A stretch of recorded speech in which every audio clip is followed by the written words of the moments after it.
ভারতের পশ্চিমবঙ্গ ত্রিপুরায় বাংলাদেশিদের ভ্রমণ স্থগিতের দাবিতে সরকারকে আইনি নোটিশ। ব্যাটারি চালিত রিকশা নিয়ন্ত্রণে শিগগিরই নতুন নির্দেশনা জানালেন সড়ক মন্ত্রী। অতিবৃষ্টি বন্যায় ৭ জেলায় নিহত ৫৪, ক্ষতিগ্রস্ত ৬ লাখের বেশি মানুষ। ঝিকরগাছায় ৫০ পানিবন্দী পরিবারকে খাদ্য সহায়তা। দর্শক, আমাদের গ্রামের কাগজের সকালের সংবাদে আপনাকে স্বাগত। আপনাদের সাথে আছি আমি স্বপ্না দেবনাথ। শুনছিলেন প্রধান শিরোনাম, এছাড়াও রয়েছে রাশিফল। এবার চলুন যাওয়া যাক মূল আয়োজনে। ভারতের পশ্চিমবঙ্গ ও ত্রিপুরায় বাংলাদেশি নাগরিকদের নিরাপত্তা নিশ্চিত না হওয়া পর্যন্ত ওই দুই রাজ্যে ভ্রমণ ও ইমিগ্রেশন কার্যক্রম সাময়িকভাবে স্থগিতের দাবিতে সরকারকে আইনি নোটিশ পাঠানো হয়েছে। সোমবার সুপ্রিম কোর্টের আইনজীবী মাহমুদুল হাসান মামুন জনস্বার্থে মন্ত্রিপরিষদ সচিব, স্বরাষ্ট্র ও পররাষ্ট্র মন্ত্রণালয় সহ সংশ্লিষ্ট কর্তৃপক্ষের কাছে এই নোটিশ পাঠান। নোটিশে বলা হয়, সাম্প্রতিক সময়ে পশ্চিমবঙ্গ ও ত্রিপুরায় বাংলাদেশিদের নিরাপত্তা নিয়ে উদ্বেগ তৈরি হয়েছে। তাই পর্যাপ্ত নিরাপত্তা নিশ্চিত না হওয়া পর্যন্ত ওই দুই রাজ্যে স্থল ও বিমানবন্দর ভিত্তিক ইমিগ্রেশন কার্যক্রম সাময়িকভাবে স্থগিত রাখার প্রয়োজনীয় ব্যবস্থা নেওয়ার আহ্বান জানানো হয়েছে। এই বিষয়ে ৭ দিনের মধ্যে ব্যবস্থা নেওয়ার অনুরোধ জানানো হয়েছে। অন্যথায় হাইকোর্টে জনস্বার্থে রিট আবেদন করা হবে বলেও নোটিশে উল্লেখ করা হয়েছে। ঢাকা সহ সারা দেশে ব্যাটারি চালিত রিকশা নিয়ন্ত্রণ ও পরিচালনায় শিগগিরই সুনির্দিষ্ট নির্দেশনা দেবে সরকার। সংসদে এই তথ্য জানিয়েছেন সড়ক পরিবহন ও সেতু মন্ত্রী শেখ রবিউল আলম। মন্ত্রী বলেন, ব্যাটারি চালিত রিকশার ব্যবস্থাপনা নিয়ে বর্তমানে পরীক্ষা নিরীক্ষা চলছে। চূড়ান্ত নীতিমালা প্রণয়নের পর সরকার ও স্থানীয় প্রশাসন সমন্বিতভাবে প্রয়োজনীয় ব্যবস্থা নেবে। তিনি আরও জানান, রাজধানীতে সমন্বিত ও আধুনিক গণপরিবহন ব্যবস্থা গড়ে তোলার অংশ হিসেবে এই উদ্যোগ নেওয়া হয়েছে। একই সঙ্গে ব্যাটারি চালিত যানবাহন বন্ধ না করে সেগুলোকে নিয়ন্ত্রণ, মানোন্নয়ন ও শৃঙ্খলার আওতায় আনার বিষয়েও সরকার কাজ করছে। টানা অতিবৃষ্টি, পাহাড়ি ঢল ও পাহাড় ধসের কারণে দেশের ৭টি জেলায় ভয়াবহ দুর্যোগ পরিস্থিতির সৃষ্টি হয়েছে। এই পর্যন্ত ৫৪ জনের মৃত্যু হয়েছে এবং আহত হয়েছেন ৩৯ জন। ক্ষতিগ্রস্ত হয়েছেন ৬,০৯,৪১১ জন মানুষ। দুর্গত এলাকায় চাল, শুকনো খাবার, নগদ অর্থ, শিশু খাদ্য ও অন্যান্য জরুরি ত্রাণ সামগ্রী বরাদ্দ ও বিতরণ অব্যাহত রয়েছে। সোমবার দুর্যোগ ব্যবস্থাপনা ও ত্রাণ মন্ত্রণালয়ের প্রকাশিত হালনাগাদ প্রতিবেদনে এসব তথ্য জানানো হয়েছে। প্রতিবেদনে বলা হয়, বন্যা ও পাহাড়ি ঢলে সবচেয়ে বেশি ক্ষতিগ্রস্ত হয়েছে খাগড়াছড়ি, রাঙামাটি, বান্দরবান, কক্সবাজার, চট্টগ্রাম, মৌলভীবাজার ও হবিগঞ্জ জেলা।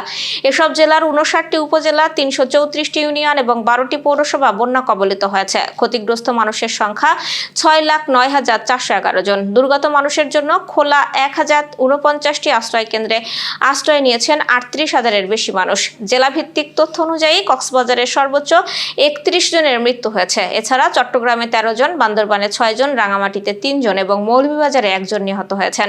আহতদের মধ্যে কক্সবাজারে 24 জন, চট্টগ্রামে 12 জন, বান্দরবানে 2 জন এবং খাগড়াছড়িতে 1 জন রয়েছেন। ত্রাণ বরাদ্দের মধ্যে চট্টগ্রাম জেলা সর্বোচ্চ সহায়তা পেয়েছে। জেলাটির জন্য ১,২০০ মেট্রিক টন চাল, ৪৫,৮০০ প্যাকেট শুকনো খাবার এবং ৮৫ লাখ টাকা বরাদ্দ দেওয়া হয়েছে। দুর্যোগ ব্যবস্থাপনা ও ত্রাণ মন্ত্রণালয় জানিয়েছে, সার্বক্ষণিকভাবে পরিস্থিতি পর্যবেক্ষণ করা হচ্ছে। স্থানীয় প্রশাসন, সেনাবাহিনী, ফায়ার সার্ভিস, স্বেচ্ছাসেবী সংগঠন এবং অন্যান্য সংশ্লিষ্ট সংস্থার সমন্বয়ে উদ্ধার ও ত্রাণ কার্যক্রম চলমান রয়েছে। পরিস্থিতির প্রয়োজন অনুযায়ী আরও মানবিক সহায়তা বরাদ্দ দেওয়া হবে বলেও জানিয়েছে মন্ত্রণালয়। যশোরের ঝিকরগাছা উপজেলায় টানা কয়েকদিনের ভারী বৃষ্টিতে পানিবন্দী ও ক্ষতিগ্রস্ত মানুষের মাঝে ত্রাণ সামগ্রী বিতরণ করেছেন উপজেলা নির্বাহী কর্মকর্তা ও পৌর প্রশাসক সাফফাত আরা সাইদ।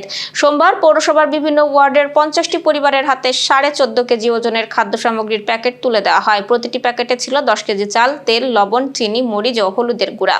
এ সময় উপজেলা প্রশাসনের কর্মকর্তাদের পাশাপাশি স্থানীয় জনপ্রতিনিধি, সাংবাদিক ও বিভিন্ন সংগঠনের প্রতিনিধিরা উপস্থিত ছিলেন। দর্শক, এবার চলুন জেনে নিই কেমন যাবে আপনার আজকের দিন, অর্থাৎ 14 জুলাইয়ের রাশিফল।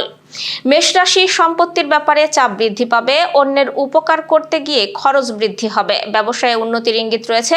চাকরির স্থানে জটিলতার জন্য দুশ্চিন্তা বাড়বে এবং কোনো আত্মীয়র সঙ্গে সামান্য বিষয় নিয়ে তর্ক বাড়তে পারে। বৃষ রাশি, বুদ্ধির জোরে শত্রু জয় করবেন। ভাই বোনের সম্পত্তি নিয়ে বিবাদ বাড়তে পারে। সম্মান নিয়ে চিন্তাও বাড়তে পারে। কোনো ক্ষতির থেকে একটুর জন্য রক্ষা পাবেন এবং চিকিৎসার খরচ বাড়তে পারে। সন্তানদের জন্য দুশ্চিন্তাও বাড়বে। মিথুন রাশির, বুদ্ধির ভুলে ক্ষতি হতে পারে। শরীর নিয়ে কষ্ট পেতে পারেন। কোনো ক্ষতির থেকে একটুর জন্য রক্ষা পাবেন এবং প্রেমে আনন্দ বাড়তে পারে। কর্কট রাশি কর্মক্ষেত্রে উন্নতি শেষ মুহূর্তে গিয়ে আটকে যাবে, এর জন্য মানসিক চাপও বৃদ্ধি পাবে। দাম্পত্য জীবনে বিবাদ হতে পারে, ব্যবসায়ে লাভের পরিমাণ বৃদ্ধির ব্যাপারে আলোচনা হবে এবং কুকথা বলার জন্য অনুতাপ হতে পারে। সিংহ রাশির প্রেমের ক্ষেত্রে সুখের দিন আজ। আইনি কাজে কোনো উচ্চপদস্থ ব্যক্তির সাহায্য পাবেন, সন্তানের ব্যবহারে কষ্ট পেতে পারেন এবং নিজের কাজের প্রতি নিজেরই গর্ববোধ হবে। কন্যা রাশির কোনো নিকটাত্মীয়ের চক্রান্তে সংসারে বিবাদ বাঁধবে। দুপুরের পরে ব্যবসা নিয়ে বিশেষ আলোচনা হবে, ভ্রমণে না যাওয়াই ভালো, কষ্ট বাড়তে পারে। কোনো প্রতিবেশীর সঙ্গে বিবাদে আইনি ঝঞ্ঝাট হতে পারে এবং বেশি কথা বলার ফলে ক্ষতি হতে পারে। তুলা রাশি মনে দুর্বুদ্ধির উদয় হতে পারে, ব্যবসায় অভাবের পরিমাণ বাড়বে, প্রেমে বিবাদ বিচ্ছেদ পর্যন্ত যেতে পারে। সব কাজের জন্যই একটু ধৈর্য ধরতে হবে এবং দাম্পত্য কলহ থেকে সাবধান থাকুন।